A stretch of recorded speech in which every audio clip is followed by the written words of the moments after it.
राज ठाकरे के दिल्ली दौरे से महाराष्ट्र की राजनीति में काफी हलचल है। राज ठाकरे अपने बेटे के साथ होम मिनिस्टर अमित शाह से मिलने उनके घर पहुंचे। अमित शाह के साथ करीब आधे घंटे तक मुलाकात हुई, बातचीत चली और इसके बाद ये तय माना जा रहा है कि राज ठाकरे भी एनडीए के साथ आएंगे। उद्धव गुट की शिवसेना की प्रवक्ता प्रियंका चतुर्वेदी ने कहा कि अगर बीजेपी राज ठाकरे के साथ समझौते को तैयार है, इससे बीजेपी की हताशा जाहिर हो रही है। हाँ, एक तरफ भारतीय जनता पार्टी नारे लगा रही थी 400 पार करेंगे, पर अभी यहाँ पे 200 पार करने में भी उनको पास कॉन्फिडेंस नहीं है। और खास करके महाराष्ट्र को लेकर वो जान गए हैं, आपने 2 पार्टी तोड़ी, फिर भी जनता आपके समर्थन में नहीं आ रही है। आप सत्ता में जरूर हैं, पर सिर्फ सत्ता का भोग ले रहे हैं, जनता के लिए कोई काम नहीं कर रहे हैं। तो उनको लगा कि चलिए अब एक ठाकरे परिवार के पार्टी को ले लेते हैं, ठाकरे सरनेम भी ले लेते हैं और कोशिश करते हैं जनता के बीच में जाएंगे। तो इससे भी कुछ फायदा होने वाला नहीं है। शुरू से ही मैं कहती आ रही हूँ, भारतीय जनता पार्टी महाराष्ट्र की जनता के सामने जीरो है। उनने शिवसेना को तोड़ने का काम किया और गद्दार सेना बनाई, उनके वो शून्य है। जो फिर एनसीपी ली तोड़कर अजीत पवार जी की, वो शून्य है। और राज ठाकरे जी शून्य हैं ही, तो शून्य शून्य शून्य शून्य शून्य ही रहेगा। और रही बात अठावले जी की, अब अठावले जी हंगामा मचा रहे हैं कि क्यों राज ठाकरे को लिया जाए। तो आप कुछ भी कर लीजिए, आप तोड़ मोड़ कर कुछ भी काम करने की कोशिश करें। महाराष्ट्र की जनता ने निर्णय कर लिया है कि महा झूठी सरकार को रास्ता दिखाना है और उनको बेदखल करना है। प्रियंका चतुर्वेदी राज ठाकरे की सियासी अहमियत को शून्य करार दे रहे हैं, लेकिन राज ठाकरे को लेकर उनके सहयोगियों की राय अलग है।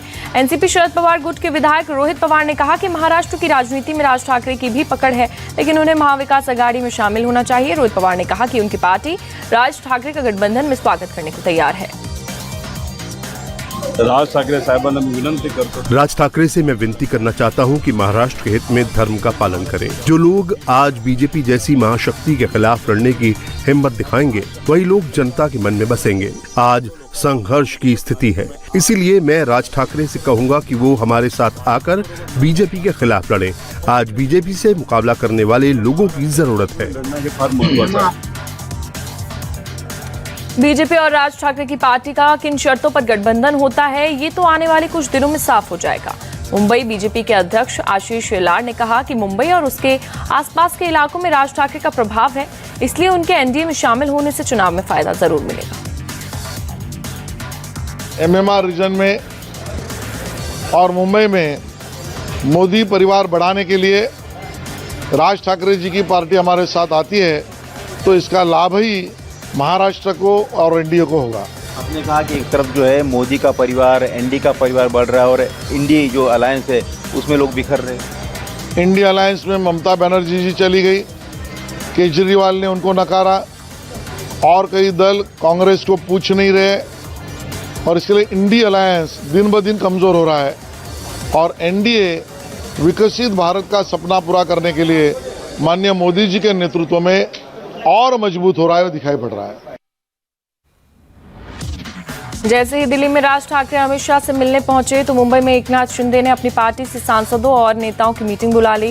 शिंदे ने अपनी पार्टी के नेताओं को साफ जवाब तो नहीं दिया, लेकिन उन्हें ये भरोसा जरूर दिलाया है कि वो भी जल्द दिल्ली जाकर अमित शाह से मिलेंगे। एकनाथ शिंदे ने कहा कि उन्हें यकीन है कि बीजेपी हाईकमान शिवसेना के नेताओं की चिंता को समझेगा। जब अच्छे लोग जुड़ जाते हैं तो कारवां भी अच्छा बनता है। तो मुझे ऐसे लगता है कि अगर वो मिल जाते हैं तो बाला साहब ने उनको तैयार किया है इस राजनीति के लिए, तो वो सब गुण उनमें हैं। उनकी जो भाषण की शैली है, वही राज साहब को भी वो गिफ्ट मिली है। तो मुझे ऐसे लगता है कि वो जो बोलते हैं वो लोगों को अपील होता है। एक अच्छे इस जैसा नेता अगर महायुति के साथ जुड़ जाता है, तो मोदी साहब के जो विचार है, हमारी जो लास्ट 1.5 ईयर में जो इस गवर्नमेंट ने करके दिखाया है, वो सब लोगों के सामने जा सकेगा। हालांकि टेंशन महाविकास अघाड़ी में भी कम नहीं है। प्रकाश अंबेडकर ने नया खेल कर दिया। प्रकाश अंबेडकर ने लोकसभा चुनाव में कांग्रेस का सपोर्ट और उद्धव और शरद पवार की पार्टी का विरोध करने का ऐलान कर दिया। वंचित बहुजन अघाड़ी के अध्यक्ष प्रकाश अंबेडकर ने मल्लिकार्जुन खड़गे को एक चिट्ठी लिखी।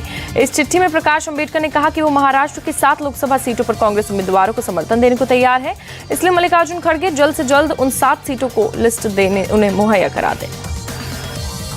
कांग्रेस पार्टी से हमने कोई टर्म्स एंड कंडीशंस नहीं रखी है।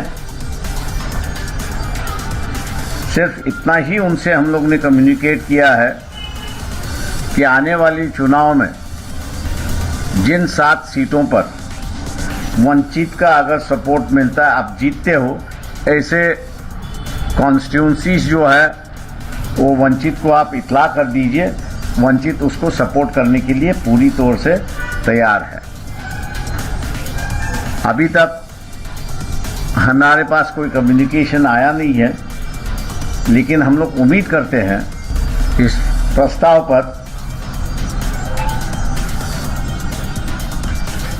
उनका क्या विचार विनिमय है, ये वो हम लोग को बताएंगे।